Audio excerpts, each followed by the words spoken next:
नमस्कार दोस्तों, राम राम। ये कंप्यूटर के कुछ आए हुए क्वेश्चन हैं, तो चलिए देख लेते हैं। क्योंकि अगर जिसके सिलेबस में अगर कंप्यूटर है ना, तो उन सभी के लिए काम का है, चाहे वो किसी भी स्तर की एग्ज़ाम हो। और कंप्यूटर सब में आता है, बेसिक कंप्यूटर से है ये। बताइए, क्लिपबोर्ड पर सामग्री को कॉपी करने के लिए निम्न किस कीबोर्ड शॉर्टकट का उपयोग किया जाता है? क्या ऐप है? तो कॉपी का सी है, ठीक है। पेस्ट के लिए बी करते हैं, और अगर आल दे दें या पर संपूर्ण दे दें, है ना, तो उसके लिए ए है। बोल्ड बी के लिए है, न्यू के लिए एन है, और कट के लिए एक्स है, अंडू के लिए जेड है, और यंडू के लिए वाई है, ठीक है। और फिर इसके बाद में और कौन सी है? पी प्रिंट के लिए है, ठीक है। तो एक में दो है CTRL-C। क्लिपबोर्ड पर सामग्री को कॉपी करने के लिए निम्न किस कीबोर्ड शॉर्टकट का उपयोग किया जाता है? CTRL-C। MS वर्ड में नेविगेशन और फाइंड एंड रिप्लेस के लिए कीबोर्ड शॉर्टकट क्रमश होते हैं, क्या करें इसमें बताइए? नेविगेशन फाइंड एंड रिप्लेस के लिए कीबोर्ड शॉर्टकट क्रमश है। 2 में 4 है CTRL-F CTRL-H। CTRL-F CTRL-H। MS word में नेविगेशन और फाइंड एंड रिप्लेस, जब नेविगेशन के लिए तो F आ जाएगा, नेविगेशन और फाइंड एंड रिप्लेस के लिए H। शायद ये जो क्रमश है, क्रमश का मतलब ये है, अगर ये जो पहले वाला है ना, तो पहले वाला ही आएगा CTRL-F। तो नेविगेशन के लिए कौन सी है? ऐप है, ऐप, ठीक है। फाइंड एंड रिप्लेस के लिए H है। फिर ये बताइए, जो है कौन सी? F1 फंक्शन कुंजी, वो किससे संबंधित है? F1 वो संबंधित है, हेल्प से संबंधित है। और F7 है, वो किससे है? स्पेलिंग चेक के लिए, यानी व्याकरण त्रुटि से संबंधित है। F2 है, वो रीनेम से है। F12 है, वो सेवेज के लिए है। F11 है, वो डिस्प्ले की फुल स्क्रीन करने के लिए, स्पेस बार के लिए। जैसे कि भाई फुल स्क्रीन है, जैसे कि ये आपका फ़ोन है, तो जैसे कि ये 11 है, तो ये मिला देते हैं हम दोनों ने 11, इसको मिला देते हैं, तो ये पोर्टेबल वो फुल स्क्रीन हो जाएगा, ठीक। और रही बात किसकी, वो जो है, और ये एक और इधर एक है ना, अगर दूर करके लिखते हैं तो भाई ये स्पेस देके, तो ये स्पेस बार के भी लिए प्रयोग की जाती है। F8 है, वो बार से संबंधित है। F3 है, वो सर्च होना, वो रिफ्रेशिंग हो। ये जो 3 है ना, ये तो सर्च होना चाहिए, और F5 है ना, वो रिफ्रेशिंग होना चाहिए, ठीक है। चलिए, 2 में 4 है। MS वर्ड में नेविगेशन और फाइंड एंड रिप्लेस के लिए कीबोर्ड शॉर्टकट क्रमश और होते हैं। तो 2 में 4 है CTRL-F CTRL-H। निम्न से सही या गलत कथन की पहचान कीजिए। तो 3 में देख चुके हैं, ये 10-15 क्वेश्चनों को जल्दी जल्दी निकाल लेते हैं। जब 3 में 3 है, 2 और 3 सही है, 2 और 3। MS एक्सेल 365 में choose function loop and reference के लिए अंतर्गत होता है। MS एक्सेल 365 में एक बार चार्ट अलग अलग आइटमों की बीच तुलना दिखाता है। निम्न में से कौन सा प्रत्येक विंडो XP में कंप्यूटर पर प्रोग्राम एप्लीकेशन का एक आइटम फाइल या प्रोग्राम शॉर्टकट को संदर्भित करता है? 4 में आइकन है, 4 में आइकन है, ठीक है, आइकन। फिर कॉलमों का मिलान कीजिए, बताइए, यहाँ से क्वेश्चन फंसेंगे। कॉलमों को मिलान कीजिए 5 में। जो 5 है उसमें 1 है, 1 का मतलब है 2 3 4 1, 2 3 4 1, 2 3 4 और ये 1 है। Postfix open source mail transfer agent, ये जो MTA, इसका पूरा नाम क्या है? Mail transfer agent. और ये बताइए SMTP का पूरा नाम क्या है? M का मतलब यहाँ मेल से है, सिंपल मेल ट्रांसफ़र प्रोटोकॉल। और MTA का मतलब mail transfer agent, mail transfer agent. और FTA का मतलब क्या होता है? FTA फाइल, FTP है वो, FTP file transfer protocol, FTP। जब 2 3 4 1 है, 2 3 4 और ये 1 है। पोस्ट फिक्स का मतलब है open source mail transfer agent. Email protocol है internet message access protocol. Email पता टेस्ट 123। होस्टमेल माइक्रोसॉफ्ट द्वारा प्रदान किया गया एक मुफ्त ईमेल टूल है, होस्टमेल। MS वर्ड 365 क्लिपबोर्ड हमें तक कॉपी करने की अनुमति देता है।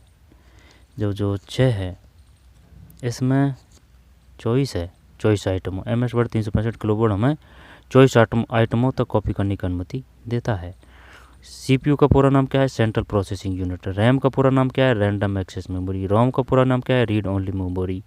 HTTP में P का मतलब क्या है? Hyper text transfer protocol. ठीक, ऐसा कर दे तो वो सिक्योर है। तो 7 में ये जो 7 है इसमें 4 है। ठीक है, 4 का मतलब हो जाएगा 2 3 4 1, 2 3 4 1, 2 3 4 1 है, 2 3 4 और ये 1 है।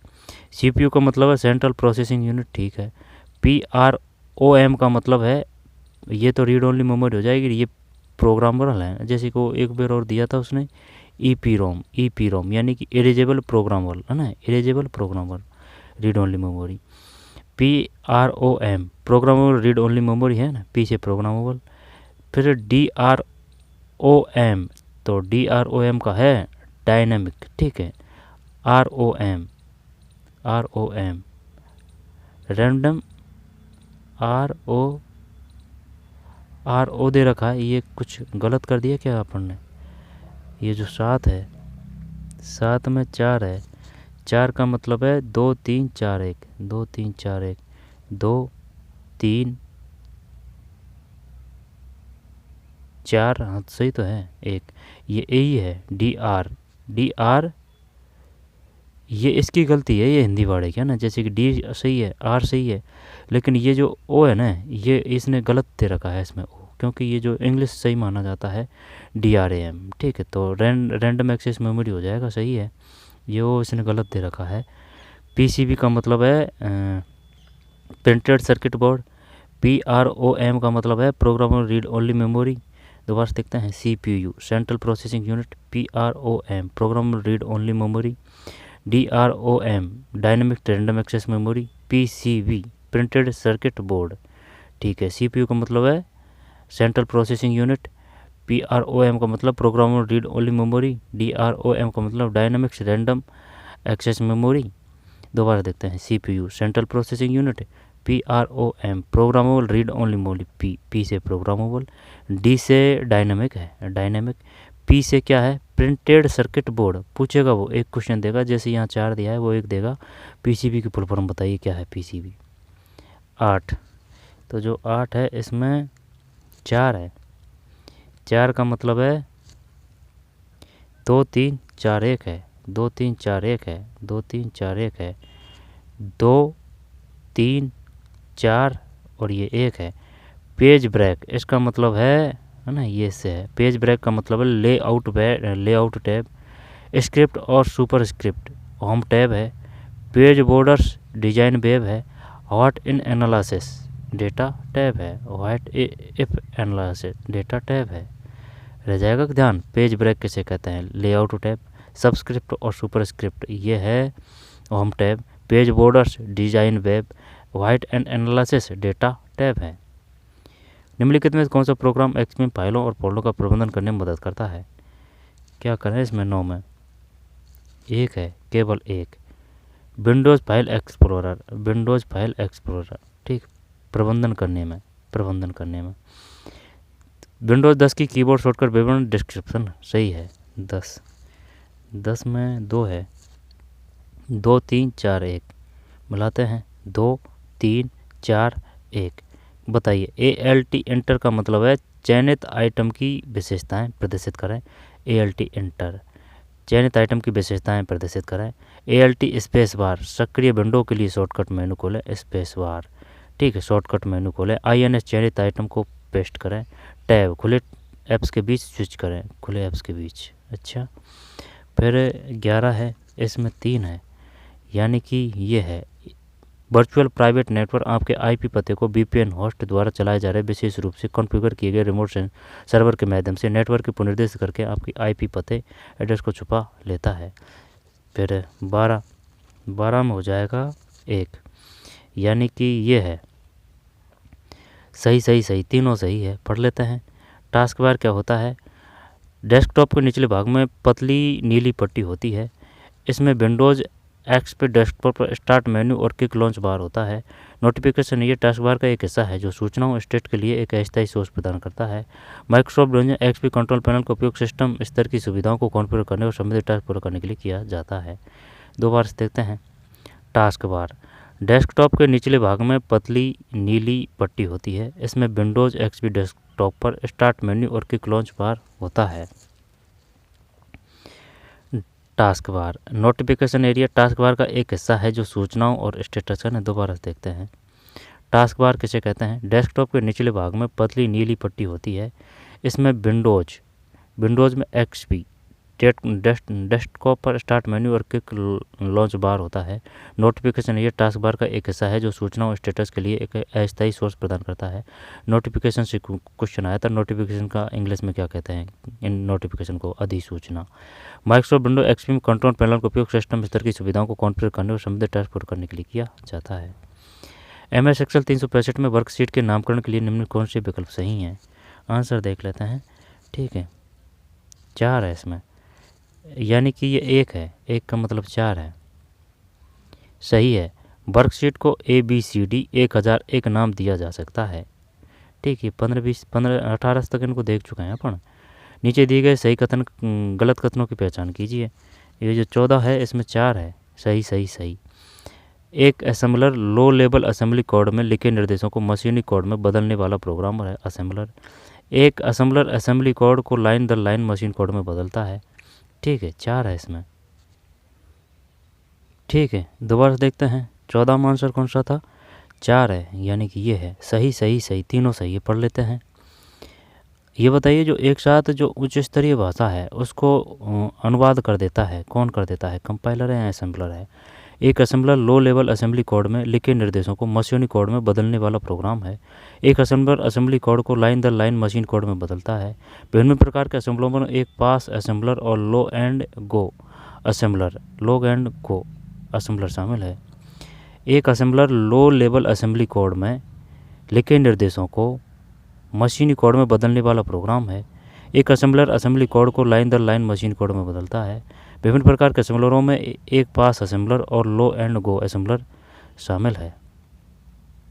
गलत कथन का चयन कीजिए। तो फिर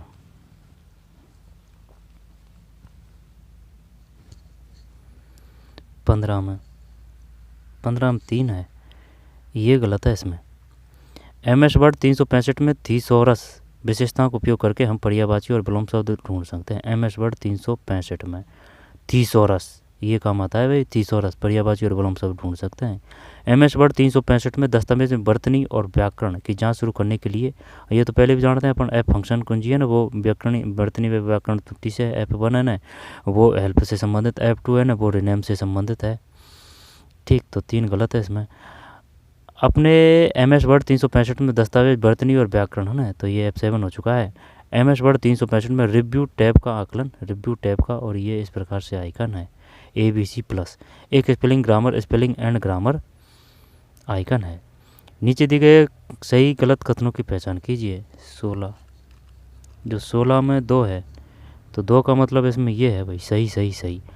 assimilated digital subscribe line ADSL और symmetrical digital subscribe line SDL DSL transmission technology के प्रकार हैं। Internet explorer server ISS Microsoft का एक उच्च स्तरीय कार्य प्रदर्शन वाला वेब सर्वर है।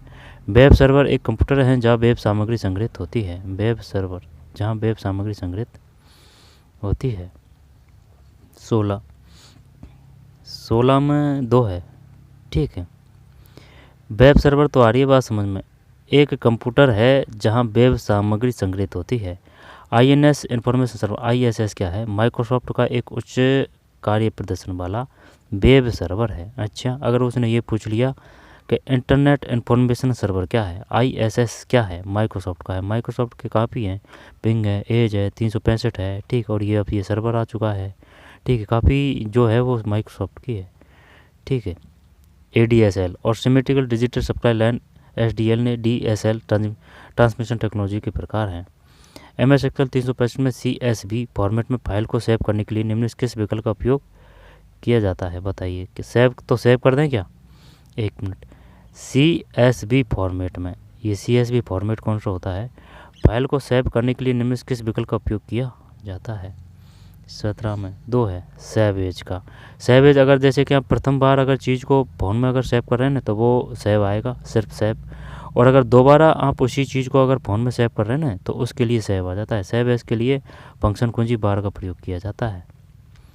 Save as. वैक्यूम ट्यूब किस पीढ़ी के कंप्यूटर की विशेषता है? तो वैक्यूम पहली का है ना, पहली का। और जो है ना ट्रांजिस्टर ये दूसरी का होना चाहिए। 18 में पहली पीढ़ी का है ना, वैक्यूम ट्यूब पहली पीढ़ी का है और ट्रांजिस्टर दूसरी पीढ़ी का। फिर इनको मिलाना है भाई, मिलाइए। इसमें क्या करें बताइए, क्या कर सकते हैं इसमें? रोक के करना, आप खुद से प्रैक्टिस करने की कोशिश कीजिए। 19, तो 19 में 4 है। 4 का मतलब है 2 3 4 1, 2 3 4 1, 2 3 4 1, 2 3 4 और ये 1 है। लिक्सन एनालिसिस। एक चरण में कंपाइलर सोर्स कोड कैरेक्टर को पढ़ता है और इसे टोकनों की एक श्रृंखला में विभाजित करता है, जैसे कि कीबोर्ड, आइडेंटिफायर्स और ऑपरेटर्स। Syntax analysis. इस चरण में कंपाइलर सोर्स कोड के सिंटैक्स की जांच करता है ताकि यह सुनिश्चित हो सके कि यह प्रोग्रामिंग भाषा के नियमों के अनुरूप है। Semantic analysis. एक चरण में कंपाइलर सोर्स कोड के अर्थ की जांच करके यह सुनिश्चित करता है कि यह अर्थपूर्ण है। Code generation. इस चरण में कंपाइलर पार्स टी को मशीन कोड में बदल देता है जिसे कंप्यूटर द्वारा निष्पादित किया जा सके। लेक्सिकनल एनालिसिस। इसका मतलब है इस चरण में कंपाइलर सोर्स कोड कैरेक्टर को पढ़ता है और उसे टोकनों की एक श्रृंखला में विभाजित करता है, जैसे कीबोर्ड, आइडेंटिफायर्स, ऑपरेटर। ठीक है साहब। सिंथेटिक एनालिसिस का मतलब क्या है? वैसे नाम से ही पता चल जाएगा ज़्यादातर। इस चरण में कंपाइलर सोर्स कोड में सिंथेटिक्स आ गया नहीं की जांच करता है ताकि यह सुनिश्चित हो सके कि प्रोग्रामिंग भाषा के नियमों के अनुरूप है। सिमेंटिक एनालिसिस का मतलब इस चरण में कंपाइलर सोर्स कोड के अर्थ की जांच करके यह सुनिश्चित करता है कि यह अर्थपूर्ण है ना, बस इसमें ये सिमिलरिटी नहीं थी इसमें। Code generation. इस चरण में कंपाइलर पार्स को मशीन कोड में बदल लेता है जिसे कंप्यूटर द्वारा निष्पादित किया जा सकता है। अब रही बात किसकी, ये जो है 20 में 4 है। ठीक है, 20 में 4 है। 4 का मतलब है 2 3 4 1, 2 3 4 1, 2 3 4 1। तो फिर ये समझ में नहीं आएगी है ना, देख लेते हैं। 2 3 4 और 1 लैन का आउटपुट है ये है, और ये 365 फार्मूला एक्सप्रेशन है। फिर इसका मतलब 17 है, इसका मतलब 10, 1 1 1 है। Lower ABCD। फिर बताइए MS पावर पॉइंट 365 में कौन सा शेप फॉर्मेट ऑप्शन का उपयोग लाइन के रंग और मोटाई को बदलने के लिए किया जाता है? क्या करें अब इसमें? शेप स्टाइल करें, आउटलाइन करें, फिल करें, इम्पैक्ट्स करें। MS पावर पॉइंट 365 में निम्न कौन सा शेप फॉर्मेट ऑप्शन का उपयोग लाइन के रंग मोटाई को बदलने के लिए किया जाता है? रंग और मोटाई को बदलने के लिए किया जाता है। क्या करें इसमें? जब ये जो 1 है ना, इसमें B है भाई। ठीक है, 1 में B है, यानी कि shape outline. MS power point 365 निम्न से कौन सा शेप फॉर्मेट ऑप्शन का उपयोग लाइन के रंग और मोटाई को बदलने के लिए किया जाता है? शेप आउटलाइन है। फिर निम्नलिखित ये तो जानते हैं अपन ना, ये क्वेश्चन आ भी चुका है। HTTP hyper text transfer protocol और S का सिक्योर है, और ये फिर HTTP hyper text transfer protocol है का एक सुरक्षित संस्करण है। तो S है इसमें, तो 2 में C है। कथन गलत है, गलत को छोड़ देते हैं। HTTPS HTTP का एक सुरक्षित संस्करण है। ठीक है, सही है। HTTPS आमतौर पर एन्क्रिप्शन के लिए SSL या TLS का उपयोग करता है। HTTPS में S का उपयोग है ना, ये क्वेश्चन आया था भाई। सिक्योर। फिर 3 में बताइए क्या करें?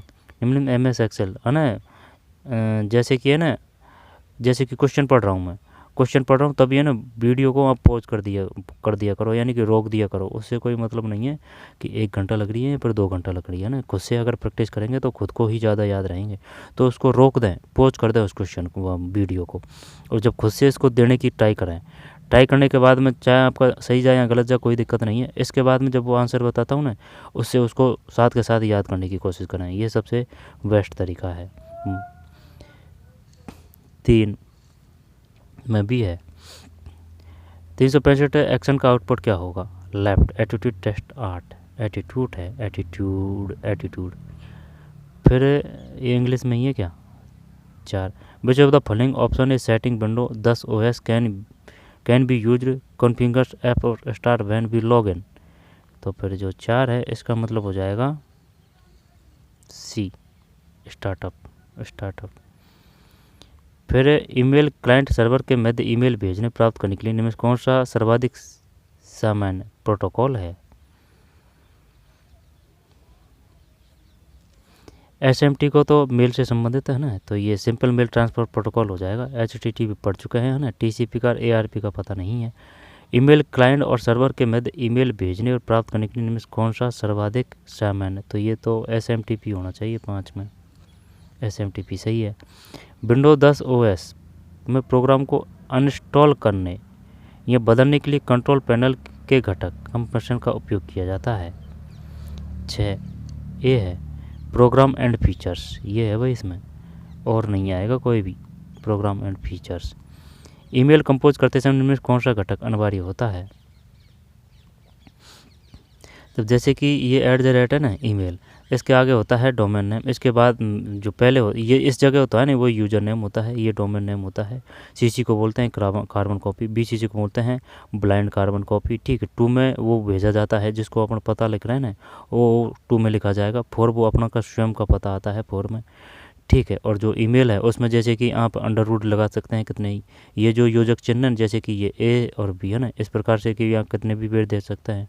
डॉट भी आप कितने भी बेर दे सकते हैं। @ है ना, इस सिर्फ एक ही बेर आएगा, ठीक है। और ये इस प्रकार के जो ये है ना ये नहीं आएंगे, ठीक है। डिजिटल संख्या कितनी भी लिख सकते हैं आप, ठीक है। इसके बाद में ना ये ज़रूर ध्यान रखना, जैसे कि A है ना तो A के बाद में B, वो उदाहरण दिया है, A के बाद में B आएगा, ठीक है ना। ये नहीं है कि भाई गैप आ जाए, है ना, गैप बिल्कुल नहीं आएगा, वो मानता नहीं है ईमेल। साथ में 2 है ईमेल करते समय निम्न में से कौन सा घटक अनिवार्य होता है। 2, ठीक है। सब्जेक्ट इसको कहते हैं, उसमें विषय आता है कि भाई ये किस से संबंधित लिखा जा रहा है, कि भाई किस विषय से संबंधित है ना, क्या सब्जेक्ट है, यानी कि भाई पानी की समस्या है वगैरह वगैरह जो भी है। यदि कोई ईमेल मैसेज डिलीवर नहीं होता है तो अधिकांश ईमेलिंग सिस्टम प्रेषक सेंडर को सूचित करते हैं। यह ईमेल सिस्टम की निम्न में किस विशेषता को निरूपित करता है। फॉर्जरी, जनरेटरी, स्पीड, रिलायबिलिटी करते हैं क्या इसमें 8 में, हाँ यही है भाई, रिलायबिलिटी। इंटरनेट पर एक पेज से दूसरे पेज पर जाना, रुचिगत विषयों को ब्राउज करना निम्न में किसके अंतर्गत आता है।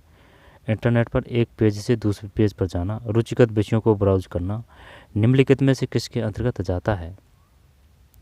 इंटरनेट पर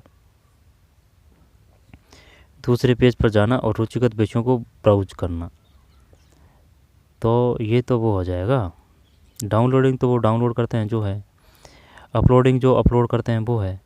वेब क्रॉलिंग और वेब सर्फिंग, इंटरनेट पर एक पेज से दूसरे पेज पर जाना, रुचिगत विषयों को ब्राउज करना, ये सर्फिंग आएगा भाई, सर्फिंग होना चाहिए भाई। 9 में तो सर्फिंग है ना, सर्फिंग कहते हैं। अच्छा, वेब सर्फिंग, ये सब चीज़ें पता होना चाहिए। अपलोडिंग क्या है, डाउनलोडिंग क्या है, वेब सर्फिंग क्या है, क्रॉलिंग ये समझ में नहीं आया। स्क्रॉलिंग तो होता है लेकिन ये क्रॉलिंग दे रखा है इसने। फिर विंडोज़ 10 है ना, ये प्रिंट पे मत जाना भाई कि ये प्रिंट है ना इस प्रकार के हैं, आई समझ में। प्रिंटों से आपको कोई लेना देना नहीं है, क्योंकि सरकार की प्रिंट है, सरकार जो पेपर लेती है वो प्रिंट है। लेकिन सिर्फ जो मुद्दा है ना वो है इसमें, जैसे कि ये जो है ना, ये जो आए हुए क्वेश्चन है ना वो किस प्रकार के हैं, ठीक है। तो ये है ओल्ड क्वेश्चन पेपर, चाहे वो किसी भी भर्ती किसी प्रकार के हो, वो बेस्ट होते हैं। जो आपके अगर सिलेबस में है तो उनका ही प्रैक्टिस कीजिए। 10 में बी है विंडोज़ 10 OS में निम्नलिखित में कौन सा ऐप ड्राइव को ऑप्टिमाइज़ करने के लिए उपयोग किया जाता है और किसी PC को निर्बाध रूप से चलाने और तेज़ी से बूट करने में मदद करता है। तो 10 में बी है डिफ्रेगमेंट ऑप्टिमाइज ड्राइव्स है, ठीक है। 10 में बी है। विंडोज़ 10 OS में निम्नलिखित में से कौन सा ऐप ड्राइव को ऑप्टिमाइज़ करने के लिए उपयोग किया जाता है और किसी के PC को निर्बाध रूप से चलाना और तेज़ी से बूट अप करने में मदद कर सकता है। दोबारा से देखते हैं, विंडोज़ 10 OS में निम्न में से कौन सा ऐप ड्राइव को ऑप्टिमाइज़ करने के लिए उपयोग किया जाता है और किसी के पीसी को निर्बाध रूप से चलाने और तेज़ी से बूट अप करने में मदद करता है। तो बूट अप करने में मदद करता है। आ रही है बात समझ में? आंसर देखते हैं, 10 में बी है ना। इसको पढ़ते हैं पहले। तो ये है आंसर इसमें। विंडोज़ 10 ओएस में है ना, विंडोज़ 10 होती है ना, ये 2015 में निर्माण हुआ था। और जो इनायक है ना, वो अमेरिका का कंप्यूटर था। अपना है ना जो परम था ना, पहले प्रथम पीढ़ी की बात करेगा ना तो वो वैक्यूम ट्यूब आएगी ना, यानी ट्यूब पहले आएगी। दूसरी पीढ़ी की बात करेगा ना तो वो ट्रांजिस्टर है ना, वो ट्रांजिस्टर है ना, वो आएगा दूसरी पीढ़ी से संबंधित। ठीक, अपने जो इंटरनेट का निर्माण हुआ था ना, वो इंटरनेट अपने आया था कहाँ, 1995 में आया था, 1995 में। ठीक, 1995 में आया था पहले इंटरनेट की शुरुआत। वो इंटरनेट वर्ल्ड है ना, कुछ ऐसे ऐसे आ जाएगा इंटरनेट के आविष्कारक, ये है इसमें। और विंडोज़ 10 है ना, उसमें डिफ़ॉल्ट रूप से ब्राउज़र होता है। निम्न कौन सा ऐप ड्राइविंग को ऑप्टिमाइज़ करने के लिए उपयोग किया जाता है और किसी पीसी को निर्बाध रूप से चलाने और तेज़ी से बूटअप करने में मदद करता है? 10 में भी है, डिफ्रेगमेंट ऑप्टिमाइज्ड ड्राइव्स। ठीक है। MS वर्ड 365 में अधिकतम फ़ॉन्ट साइज़ होता है, जिसमें होम टैब के फ़ॉन्ट साइज़ मेन्यू से सेलेक्ट कर सकते हैं। ये जो 11 है ये 72 है। अच्छा, MS वर्ड 365 ये भी भाई साहब माइक्रोसॉफ्ट का है। एज है ना, वो ब्राउज़र है, वो भी माइक्रोसॉफ्ट का है। विंग है जो सर्च है ना, वो भी माइक्रोसॉफ्ट का है। ठीक है। और भी काफ़ी है ना, जो वो ज़्यादातर वो माइक्रोसॉफ्ट के ही होते हैं। कौन सा है इसमें? 11 में 72। मिलाइए भाई इनको, कीजिए इसमें क्या करें। MS एक्सेल 365 तो देख लेते हैं पहले। 12 में डी है। डी का मतलब है CDBA, CDBA, CDB और ये ए है। फार्मूला बार एक्टिव सेल के कंटेंट को प्रदर्शित करता है। नेम बॉक्स एक्टिव सेल के एड्रेस को प्रदर्शित करता है। सेल्स पंक्तियों और स्तंभ का प्रतिच्छेदन है। एब्सोल्यूट एड्रेस ड्रग करते समय फिक्स करता है। दोबारा से देखते हैं, फार्मूला बार किसको कहते हैं? फार्मूला बार एक्टिव सेल के कंटेंट को प्रदर्शित करता है। फार्मूला बार का मतलब है एक्टिव सेल के कंटेंट को प्रदर्शित करता है। नेम बार है ना, यहाँ से क्वेश्चन देता है भाई, वो फार्मूला बार क्या है, नेम बार क्या है, स्टेटस बार क्या है। ठीक है। फार्मूला बार एक्टिव सेल के कंटेंट को प्रदर्शित करता है। नेम बार का मतलब एक्टिव सेल के एड्रेस को प्रदर्शित करता है। नेम तो एड्रेस। ठीक है। सेल्स का मतलब है पंक्तियों और स्तंभ का प्रतिच्छेदन, सेल्स। एब्सोल्यूट एड्रेस का मतलब ड्रग करते समय फिक्स करता है, ड्रग करते समय एड्रेस, ड्रग एड्रेस। फिर एक कंप्यूटर सिस्टम में CPU central processing unit, ALU का मतलब अर्थमेटिक लॉजिक यूनिट, और यह एक प्रकार का हब होता है जिससे अन्य सभी हार्डवेयर चलते हैं। तो फिर SMPS करें, इंटीग्रेटेड चिप करें, मदरबोर्ड करें, बस करें। एक कंप्यूटर सिस्टम में CPU होता है और यह एक प्रकार का हब होता है जिससे अन्य सभी हार्डवेयर चलते हैं। मदरबोर्ड या फिर SMPS यह एक प्रकार का होता है जिससे अन्य सभी हार्डवेयर चलते हैं। क्या एक कर दें इसमें, क्या करें इसमें? 13 में 13 में मदरबोर्ड है। मदरबोर्ड एक कंप्यूटर सिस्टम में CPU होता है और यह एक प्रकार का होता है जिससे अन्य सभी हार्डवेयर चलते हैं। मदरबोर्ड है। ठीक है, मदरबोर्ड। निम्नलिखित में से विंडोज़ 10 OS में कौन सा फीचर यूजर को अपने कंप्यूटर की स्थिति, इंस्टॉल किए गए एप्लीकेशन और सिस्टम सेटिंग सहित पिछली स्थिति में वापस लाने के, वो तो अंडू आ जाएगी होने को तो, लेकिन वो कुंजी की नहीं पूछ रहा है ये अपन से। विंडोज़ 10 OS की कौन सा फीचर यूजर को अपने कंप्यूटर की स्थिति, इंस्टॉल किए गए एप्लीकेशन और सिस्टम सेटिंग सहित को पिछली स्थिति में वापस लाने की सुविधा देती है? वापस लाने की सुविधा देती है। क्या करें भाई इसमें, बताइए। मल्टी यूज़र अकाउंट का निर्माण, OLE, system restore, system restart. 14 में सी है भाई, पिछली स्थिति में वापस लाने की सुविधा देती है। सिस्टम, हाँ वैसे ये नाम से तो पता चल रहा है, लेकिन ये रिस्टार्ट है, ये काफ़ी था कन्फ्यूज करने के लिए। OLE और क्रिएशन एवं मल्टीपल यूज़र अकाउंट का निर्माण। रिस्टोर भाई साहब इसमें ना, रिस्टोर, सिस्टम रिस्टोर्स। इनमें से कौन सा इंटरनेट के डोमेन नेम सिस्टम में एक टॉप लेवल डोमेन है जिसका उपयोग मोबाइल डिवाइस द्वारा इंटरनेट संसाधनों तक पहुंच एक्सेस के लिए किया जाता है? 15 में देखते हैं 15 में क्या है। ये है MOBI है, MOBI। दोबारा से देखते हैं, समझ में नहीं आई बात। निम्नलिखित में से कौन सा इंटरनेट के डोमेन नेम सिस्टम DNS है ना, ये DNS की फुल फॉर्म आ चुकी है, इसको बोलते हैं domain name system, domain name system DNS। VPN की फुल फॉर्म क्या है, VPN। PDF की फुल फॉर्म क्या है, पोर्टेबल डॉक्यूमेंट फॉर्मेट। JPG की फुल फॉर्म क्या है, USB की फुल फॉर्म क्या है, यूनिवर्सल सीरियल बस, USB। बस की फुल फॉर्म क्या है, BUS। तो फिर इसमें 15 में ये है भाई, डोमेन नेम सिस्टम में एक टॉप लेवल डोमेन है जिसका उपयोग मोबाइल डिवाइस द्वारा इंटरनेट संसाधनों, इंटरनेट रिसोर्स तक पहुंच एक्सेस के लिए किया जाता है, MOBI। निम्न से कौन सा विकल्प किसी इंटरनेट सेवा प्रदाता द्वारा डेटा संचरण की गति को इच्छानुरूप धीमा करता है? क्या करें भाई इसमें कौन सा विकल्प किसी इंटरनेट सेवा प्रदाता द्वारा डेटा संचरण गति को इच्छानुसार धीमा करता है? धीमा की बात कर रहा है। Virtual hosting, bandwidth throttling, collision detection, error correction. 16 में बैंडविड्थ थ्रॉटलिंग है, बैंडविड्थ थ्रॉटलिंग है, थ्रॉटलिंग। होस्टिंग किसे कहते हैं, डिटेक्शन किसे कहते हैं? निम्न में से कौन सा विकल्प किसी इंटरनेट सेवा प्रदाता द्वारा, इंटरनेट सेवा प्रदाता जैसे कि जियो है, BI है, एयरटेल है ना, ठीक है। इंटरनेट सेवा प्रदाता द्वारा डेटा संचरण की गति को इच्छानुसार धीमा करता है। तो जैसे कि वो स्विच है, उसका कार्य का है, स्विच का, राउटर का, गेटवे है ना, इस प्रकार से पूछता है वो, वाईफाई।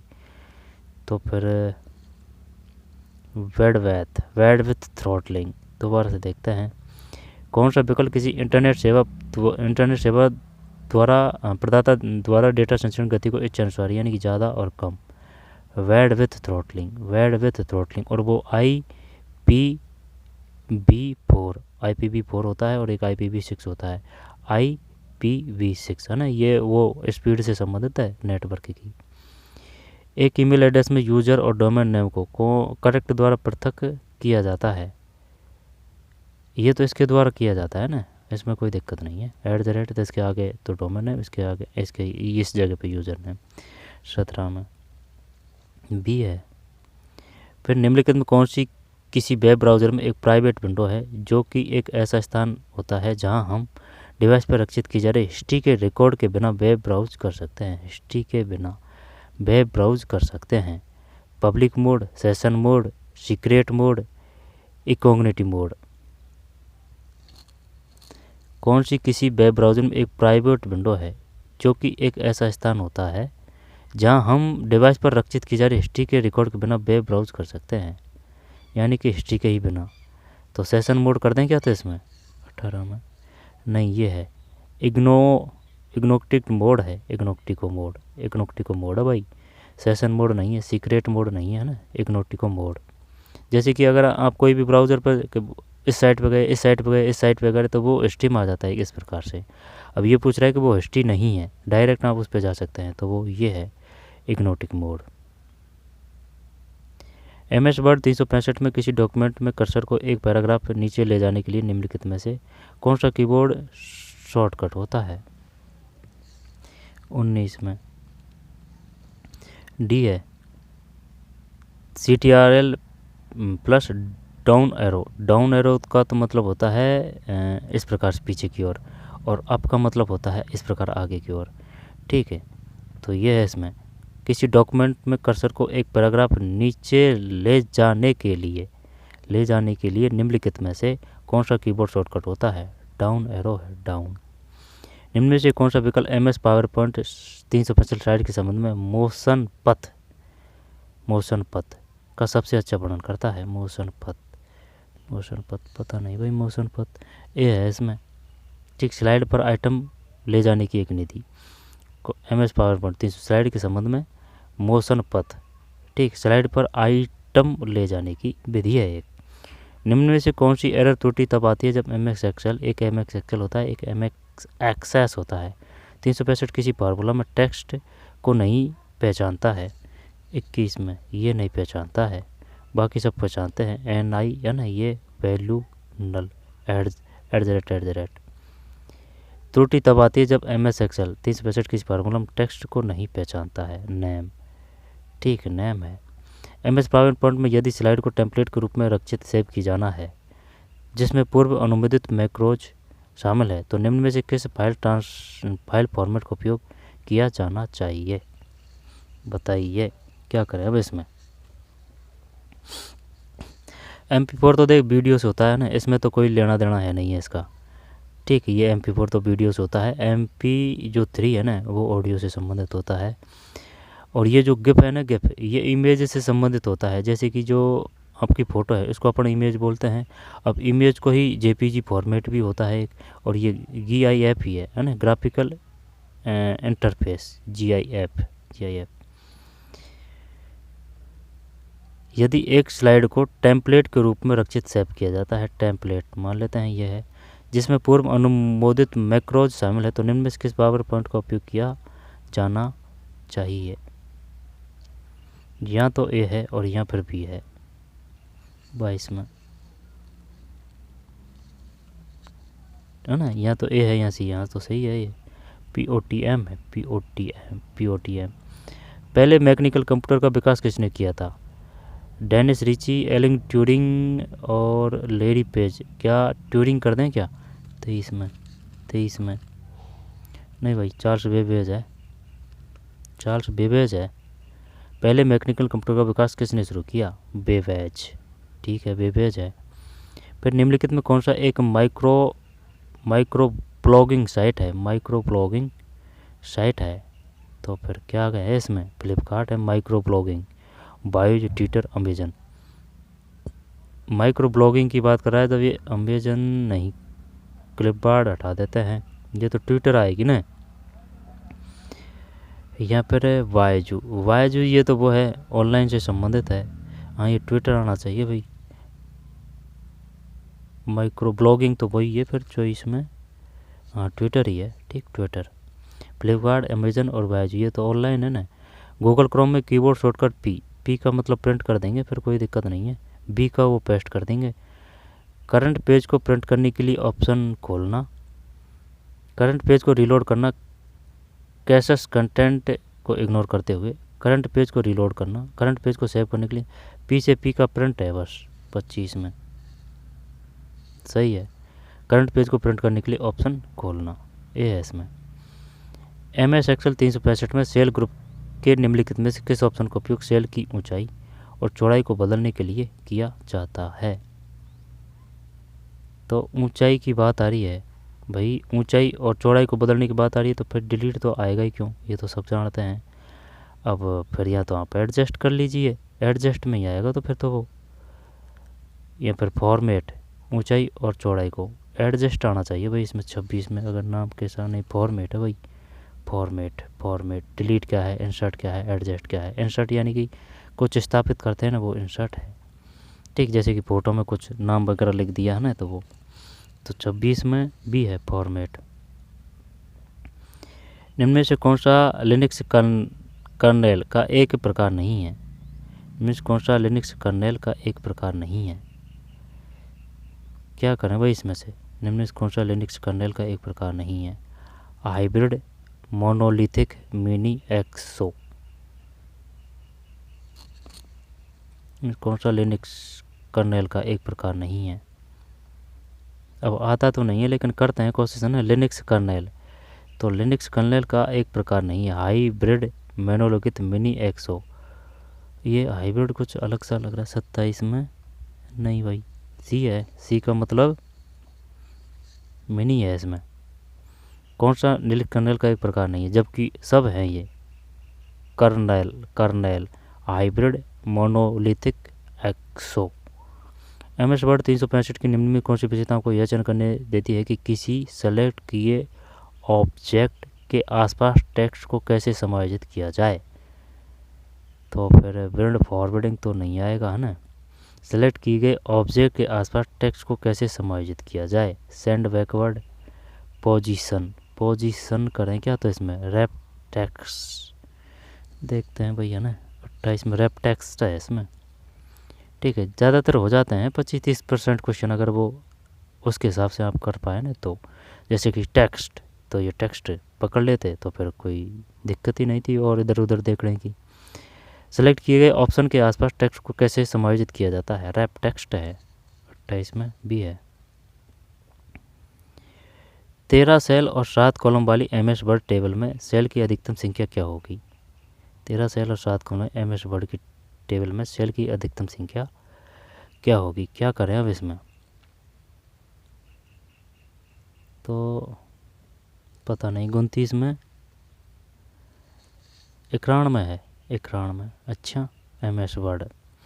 गूगल सर्च के दौरान शब्दों को दोहरे उद्धरण चिन्हों, दोहरे उद्धरणों का मतलब ये इस प्रकार से 66, 99 डबल कोट में डालने से वाले पेजों को दर्शाता है।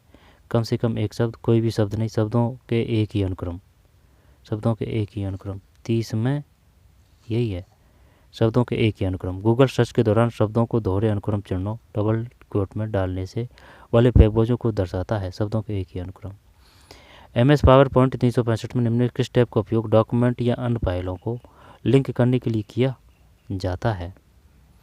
अब लिंक है ना ये, तो फिर इसमें इंसर्ट ही करते हैं, है ना, या फिर ड्रॉ करें या फिर क्या करें? जैसे कि किसी टैब का उपयोग, जैसे कि वो फाइल पे अगर क्लिक करते हैं तो वो डायरेक्ट वो साइट वगैरह पे ले जाते हैं, है ना, वो कुछ डाल देते हैं उसमें। जैसे कि वो दिखती तो PDF है, ठीक है, और वो मार्क वार्क वगैरह नहीं है, लेकिन जैसे कि जो ही आप इंटरनेट वगैरह और वो क्लिक करते हैं ना उस पर, तो वो बाहर ले जाती है। तो उसमें इंसर्ट ही करें क्या? इसमें 31 में इंसर्ट है, ठीक है, इंसर्ट। ये इंसर्ट से ये फ़ायदा होता है, जैसे कि कोई टेलीग्राम बड़ा है या फिर कोई और है, तो जैसे कि उसने कोई फाइल बढ़ाई है, अब उसको अगर कोई जैसे कि फ़ोन वगैरह में ही किसी के में भी, तो अगर उस पर टैप करेगा ना वो, तो उसका जो अगर वो टेलीग्राम चैनल है तो उस पर ले जाएगा, व्हाट्सएप है तो उस पर ले जाएगा, है ना, यूट्यूब चैनल है तो उस पर ले जाएगा। ये होता है वो इंसर्ट। और जैसे कि वो पेज है ना उसमें दिखता नहीं है, जैसे कि ये इस प्रकार से पेज दिख रहा है तो इसमें दिखता नहीं है वो, ये इंसर्ट। निम्नलिखित में किस श्रेणी की फाइलों को आमतौर पर ईमेल के द्वारा ईमेल अटैचमेंट के रूप में भेजने की अनुमति नहीं होती है? शायद जिप होना चाहिए भाई, देखते हैं। जिप पे रार है, एक्सेल है, PDF के प्रकार है। जैसे डॉक्यूमेंट को तो पढ़ते हैं, लेकिन इसी प्रकार से जिप भी होती है, रार भी होती है, EXE भी होती है। 32 में EXE है। इसका मतलब क्या होता है? जब हमें ये ध्यान रखना है कि भाई जो रार है, ये जो रार है ये भी PDF का है ना, PDF का है। रार, जिप, डॉक्स। डॉक तो सब जानते हैं, DOC, document, document, zip, docx, zip, rar. निम्न किस श्रेणी की फाइलों को आमतौर पर ईमेल के द्वारा ईमेल अटैचमेंट के रूप में भेजने की अनुमति नहीं होती? इसकी नहीं होती है। रार की है, जिप की है, डॉक की है। रार, जिप, डॉक्स। MS वर्ड 365 के संदर्भ में स्तंभों का मिलान कीजिए। तो फिर 33, तो 33 में 1 2 3 है, सी है। 1 2 3 है, यानी कि ये तो 2 3 तो वो हो गया। BCA है, ये है ना, BCA, B, फिर ये C और A। Zigzag red underline जांच करता है संभावित स्पेलिंग त्रुटि की। जिंग जैन ग्रीन अंडरलाइन संभावित ग्रामर त्रुटि की। स्पेल चेक का स्पेलिंग और ग्रामर संबंधी त्रुटियाँ की। अच्छा क्वेश्चन है ये, दोबारा से देखते हैं। BCA का मतलब क्या है, ज़रा जूम कर लेते हैं। BCA, B, C और ये A है। जिंग जैंग रेड अंडरलाइन जांच करता है संभावित स्पेलिंग त्रुटि की। जिंग जैन ग्रीन अंडरलाइन संभावित ग्रामर त्रुटि की। ग्रीन है ना, संभावित है ये भाई, ग्रीन आ रहा है ना तो वो संभावित है। और जिंग जैंग रेड अंडरलाइन जांच करता है तो ये भी संभावित ही दे रखा है, लेकिन ये दे रखा है इसने स्पेलिंग की, ठीक है, ये जो है स्पेलिंग की है, और ये जो ग्रीन है ये संभावित ग्रामर त्रुटि। स्पेल चेक वो नाम से ही पता चल जाएगा। आगे चलते हैं। फिर MS वर्ड 365 के संदर्भ में स्तंभों को सूचित कीजिए। जब CTRL-P है ना वो तो प्रिंट हो जाएगा, B है ना वो बोल्ड हो जाएगा। तो बोल्ड का तो ये हो गया है ना, P से बोल्ड, P का प्रिंट हो जाएगा। फिर बचा तो ये फॉन्ट नेम कैलीवेरी। 34 में P है, BCA है, PCA है। CTRL-P का मतलब है प्रिंट डॉक्यूमेंट, ठीक, CTRL-P print document Calvary front name है, बी का बोल्ड है ना, बी का बोल्ड है। अगर वो सभी कागज़ दे दे है ना, या फिर वो आल दे दे है ना, तो उसके लिए ए आती है। ठीक, तो CTRL-P print document, Calibri font name, CTRL-B bold है, बी बोल्ड है, कैलवरी फॉन्ट नेम है, पी प्रिंट डॉक्यूमेंट है। एक कंप्यूटर सिस्टम में मेमोरी डेटा की लोकेशन को संदर्भित करती है, जबकि स्टोरेज एक दीर्घकालीन आधार पर संग्रहित डेटा की लोकेशन को संदर्भित करता है। एक कंप्यूटर सिस्टम में मेमोरी डेटा की लोकेशन को संदर्भित करती है, जबकि स्टोरेज एक दीर्घकालीन आधार पर संग्रहित डेटा की लोकेशन को संदर्भित करता है। दोबारा से देखते हैं, आंसर देखते हैं। इसमें क्या है, 35 में सी है, तो सी का मतलब है ये है। इसमें एक कंप्यूटर सिस्टम में मेमोरी शॉर्ट टर्म डेटा की लोकेशन को संदर्भित करती है, जबकि स्टोरेज एक दीर्घकालीन आधार पर संग्रहित लॉन्ग टर्म डेटा की लोकेशन को संदर्भित करता है। एक computer system memory short term, ठीक, जबकि स्टोरेज एक दीर्घकालीन आधार पर संग्रहित लॉन्ग टर्म डेटा की लोकेशन को संदर्भित करता है। ठीक है, अब वो फोन मेमोरी कंप्यूटर मेमोरी है ना, वो उनकी बात बता रहा है। MS पावरपॉइंट 365 में जब आप चाहते हैं कि आप सभी स्लाइड में समान फॉन्ट और इमेज जैसे कि लोगो हो, तो आप उन परिवर्तनों में कर सकते हैं। 36 में सी है, स्लाइड मास्टर। इमेज पावरपॉइंट 365 में जब आप चाहते हैं कि आप सभी स्लाइड्स में समान फॉन्ट और इमेज जैसे लोगो हो, तो आप उन परिवर्तनों को में कर सकते हैं। 36 में सी है। दोबारा देखते हैं, MS पावरपॉइंट 365 में जब आप चाहते हैं कि आप सभी स्लाइड में समान फॉन्ट और इमेज जैसे कि लोगो हो, तो आप उन परिवर्तनों में कर सकते हैं। मास्टर है इसमें, स्लाइड मास्टर। अच्छा, स्लाइड मास्टर। निम्नलिखित में से कौन सा एक एप्लीकेशन सॉफ्टवेयर जो किसी डॉक्यूमेंट को कंपोज करने, एडिट करने या फॉर्मेट करने और प्रिंट करने के कार्य करने में मदद करता है? 37 MS वर्ड है, MS वर्ड। ठीक रह जाएगा ध्यान।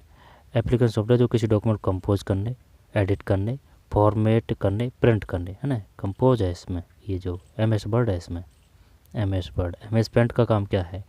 कोरल ड्रा का मतलब क्या है? MS एक्सेस का मतलब क्या है? MS एक्सेल तो होता है, MS एक्सेस भी होता है ना, वर्ड ध्यान रखना है। MS एक्सेल 365 के संदर्भ में पहचान कीजिए कि दिए गए कथन सत्य है या असत्य है। नहीं पड़ेगी पार। 38 में सी है, सी का मतलब है सत्य, सत्य। एब्सोल्यूट सेल रेफरेंस के लिए एस सिंबल का उपयोग किया जाता है। एब्सोल्यूट सेल रेफरेंस के लिए एस सिंबल का उपयोग किया जाता है। फार्मूला के शुरू में बराबर सिंबल का उपयोग किया जाता है। ठीक है, दोबारा देखते हैं। एब्सोल्यूट सेल रेफरेंस के लिए एस सिंबल का उपयोग किया जाता है। एस सिंबल का उपयोग किया जाता है। फार्मूला के शुरू में बराबर सिंबल का उपयोग किया जाता है। 38 में एक ये जो है सी है। एब्सोल्यूट सेल रेफरेंस के लिए एस सिंबल का मतलब, इसका मतलब क्या होता है? एब्सोल्यूट सेल रेफरेंस, फार्मूला के शुरू में बराबर, बराबर का मतलब सिंबल का उपयोग किया जाता है। निम्नलिखित में कौन सा MS एक्सेल 365 में एक मैन सेल एड्रेस नहीं है? तो इसमें क्या ही अलग कौन सा लग रहा है? आता तो नहीं है क्या ये? तो शायद इसमें एस आ रहा है, इसमें एस आ रहा है, इसमें एस आ रहा है, तो RR सब में आ रहा है ना। अब यहाँ पर देखें तो जैसे कि इसमें भी ये है, ये है, ये है, और RR देखें तो सब में है, तो फिर डिफरेंट कौन सा लग रहा है? तो फिर ये शायद ये लग रहा है 39, नहीं ये है, डबल बड़ा है भैया ना, ये है। एक ईमेल प्रेषित होने के बाद यह MS आउटलुक वेब मेल में फोल्डर में चला जाता है। जो 40 है ना, इसका मतलब भी है ड्रॉप्ड सेंट आइटम। एक बार ईमेल प्रेषित होने के बाद यह MS आउटलुक किससे संबंधित है? MS आउटलुक वेब मेल में फोल्डर में चला जाता है। ठीक है,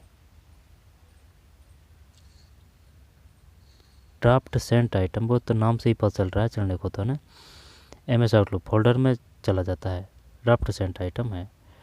निम्नलिखित में से कौन सा MS पावर पॉइंट 365 में किसी ऑब्जेक्ट को एक विशिष्ट अनुपात में सेट करने का सही क्रम है?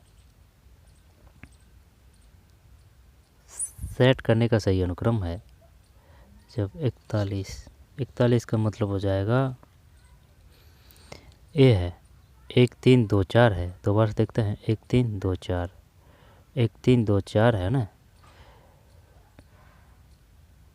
तो मतलब ये करना क्या है, एक विशिष्ट अनुपात में सेट करने का, जब ये क्रम से ही करना पड़ेगा ये 1 2 3 4, यानी कि ये पहले पे है, फिर ये जो 3 है ये 2 पे है, 1 3 2 है जो 3 पे है, 4 है जो 4 पे है।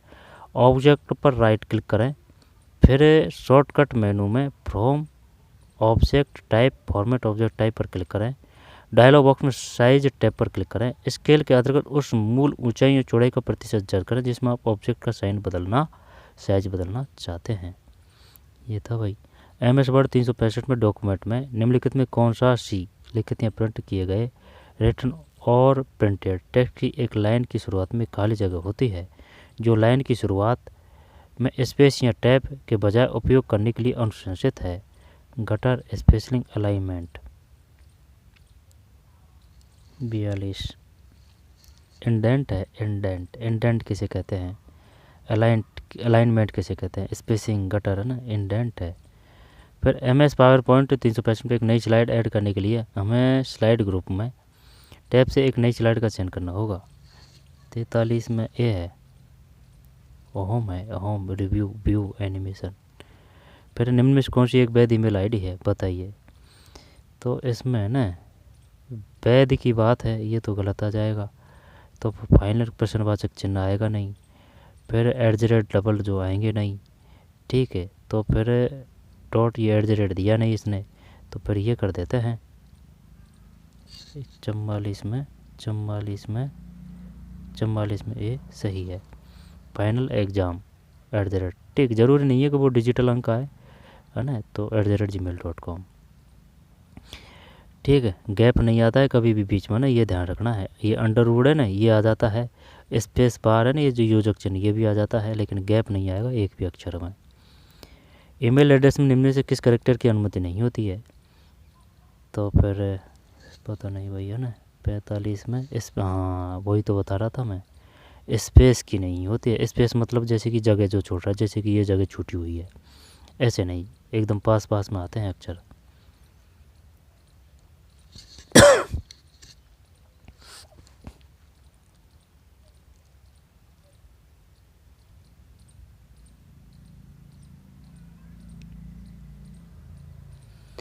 ईमेल एड्रेस में निम्नलिखित में किस कैरेक्टर की अनुमति नहीं होती है ना, स्पेस की नहीं होती है? न्यूमेरिक एडिट की होती है। न्यूमेरिक अपर केस लेटर किसे कहते हैं? ठीक है, अपर केस लेटर किसे कहते हैं? अपर केस लेटर क्या ये बड़ा चिन्ह तो नहीं है? ठीक है, पीरियड्स अपर केस लेटर्स और न्यूमेरिक डिजिट। वो न्यूमेरिक डिजिट है तो वो अगर गणित के अगर अक्षर हैं तो वो कितने ही लिख सकते हैं। कुल मिला के बात यह है, जो आप जैसे कि गणित के अक्षर हैं वो कितने ही लिख सकते हैं, डॉट है ना वो कितने ही लग सकते हैं। ठीक है, @ सिर्फ एक ही आएगा, ज़्यादा नहीं लग सकते हैं आप। ठीक है, इसके बाद में जो ये जो अंडरवुड आता है ना, ये एक नीचे जस्ट में जैसे इस प्रकार के, ये कितने ही लिख सकते हैं आप। ठीक है, जो स्पेस बार से आता है ना ये ऊपर, जैसे कि ये इसको जोड़ने वाला, जैसे कि ये आ रहा है, ये कितने भी लिख सकते हैं आप। ठीक है, लेकिन जो गैप है ना वो नहीं आएगा, वो एकदम सटे हुए अक्षर आएंगे, स्पेस नहीं आता है।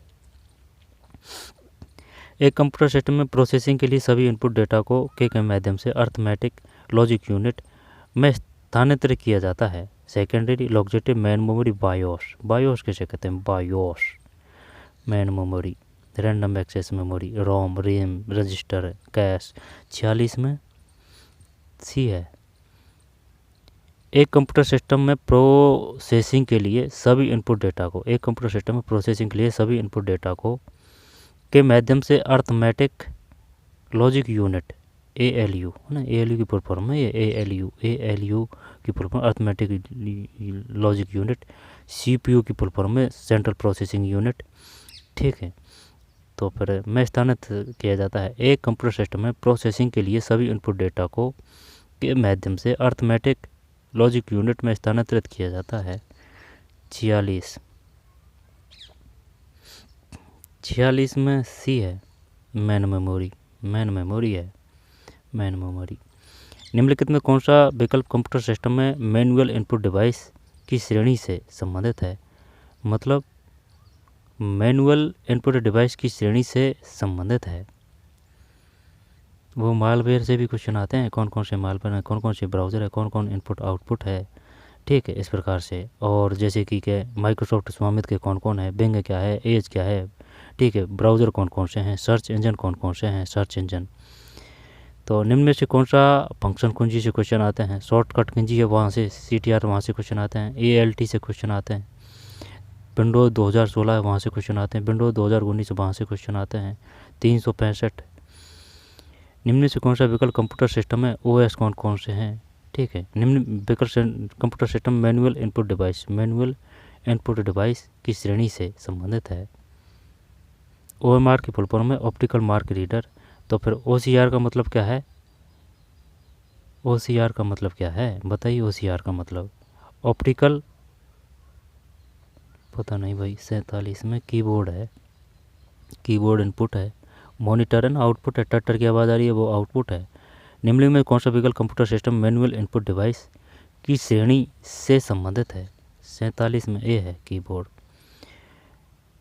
कीबोर्ड, ये वैसे बात तो सही है, लेकिन ये मैनुअल इनपुट डिवाइस, ये गुमराह कर रहा है। अपन को सिर्फ इनपुट डिवाइस देखनी है, आई बात समझ में? कीबोर्ड है। तो 1 मिनट सुन मेरी बात भाई, चल ठीक है कीबोर्ड है, लेकिन ये मैनुअल के हिसाब से पूछ रहा है। बारकोड जो स्कैनर है, बारकोड स्कैनर, तो जैसे कि ये इसका मतलब आउट है।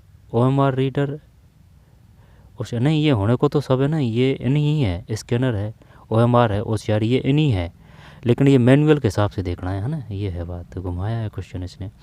पहचान कीजिए दिए गए कथन सत्य है या नहीं है। लैन को बोलते हैं लोकल एरिया नेटवर्क, पैन को बोलते हैं portable area network. LAN MAN PAN, यानी कि सबसे छोटा है वो पैन होता है। ब्लूटूथ 10 मीटर, पैन के बाद में लैन आ जाएगा, ठीक है। लोकल एरिया नेटवर्क 30 कंप्यूटरों को जोड़ने के लिए है ना, एक कक्ष में।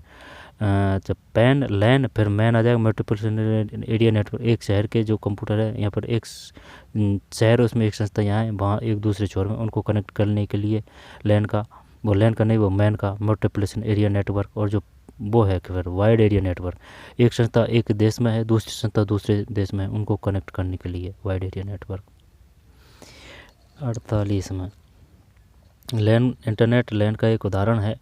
वैन एक कंप्यूटर नेटवर्क है जो केवल एक नहीं, वाइड एरिया नेटवर्क एक शहर में नहीं है, तो काफ़ी वहाँ फैल सकता है, ठीक। वाइड एरिया नेटवर्क है।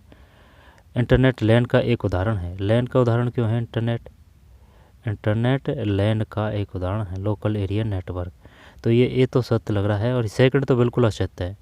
तो फिर ये दो तो गए। अब यहाँ पर ये देख लिए आप, ये असत्य है, तो फिर क्या फर्स्ट को भी असत्य कर दें? चल ये सी करते हैं इसमें। 48 में हाँ, कह रहा हूँ मैं, यही है इसमें। गलत है, ये गलत है, दोनों ही गलत है। फिर 49 आंसर देख लेते हैं। आंसर इसमें ऑटोमेशन है।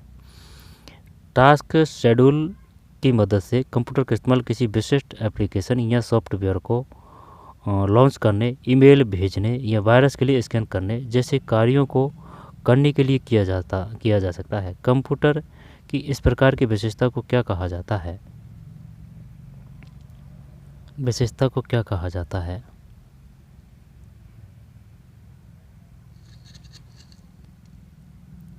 गुणनचाश में ऑटोमेशन है। समझ में नहीं आई बात, दोबारा देखते हैं।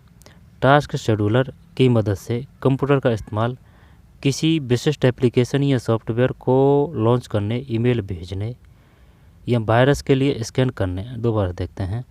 टास्क शेड्यूलर की मदद से कंप्यूटर का इस्तेमाल किसी विशिष्ट एप्लीकेशन या सॉफ्टवेयर को लॉन्च करने, ईमेल भेजने या वायरस के लिए स्कैन करने जैसे कार्यों को करने के लिए किया जाता है। कंप्यूटर की इस प्रकार की विशेषता को क्या कहा जाता है? स्पीड, नहीं, स्पीड तो नहीं आएगी ये वायरस के लिए स्कैन करने जैसे कार्य। तो ये तो वो आ जाएगा ना, रिमेम्ब्रेशन power, automation, storage capacity. Storage तो नहीं आएगा, ये होना चाहिए वही, है ना। रिमेम्बरेंस पावर देखते हैं 49 में, नहीं ऑटोमेशन ही तो है, देख लिया था इसमें ऑटोमेशन है, वही है। गलत गया क्वेश्चन, ऑटोमेशन। वायरस के लिए स्कैन करने जैसे कार्यों को करने के लिए किया जाता है। कंप्यूटर की इस प्रकार की विशेषता को क्या कहा जाता है? लॉन्च करने, ईमेल भेजने, या वायरस के लिए, है ना, ऑटोमेशन है। विंडोज़ 10 का निम्न में से कौन सा file format dynamic link library file, dynamic link library file को संदर्भित करता है? तो फिर डॉट डेल डिफ डॉक, तो डॉक ही कर दें क्या इसमें? 50 में जो 50 है उसमें डिल है भाई, DLL DLL file format dynamic link library file को, तो डिल है इसमें, भी है। फिर ये हो चुका है भाई, ये जो फाइल थे ना, कितने थे इसमें? 150 थे, है ना। तो ये जो फाइल है ना, ये हो चुकी है। ये आए हुए क्वेश्चन है, ठीक है। इनको हल्के में लेने की कतई वो मत करना भाई, इनको ज़रूर निकाल देना, ठीक है। लेकिन है ना, कहने का मतलब यही है, ऐसे नहीं है कि भाई इनको ही निकालना। जैसे कि भाई आप टीचर से संबंधित भर्ती की तैयारी कर रहे हैं किसी की, तो वो जो आपकी जो एग्ज़ाम लगी है ना, उनमें जो कंप्यूटर के क्वेश्चन आए ना, पहले आपको वो करने हैं, ठीक है। अब जैसे कि आप एसएससी की तैयारी कर रहे हैं, तो पहले आपको एसएससी के ही क्वेश्चन निकालने हैं, इसके बाद में कुछ और देखना है, ठीक है। यानी कि आप जिस भी पोस्ट की तैयारी कर रहे हैं, तो पहले जो आपको उसमें जो कंप्यूटर के क्वेश्चन आए ना, वो देखना है, ठीक है। इसके बाद में इनको देख सकते हैं। तो चलिए, पढ़ते रहिए, मेहनत करते रहिए, मिलते हैं कोई और वीडियो में, ठीक है। धन्यवाद।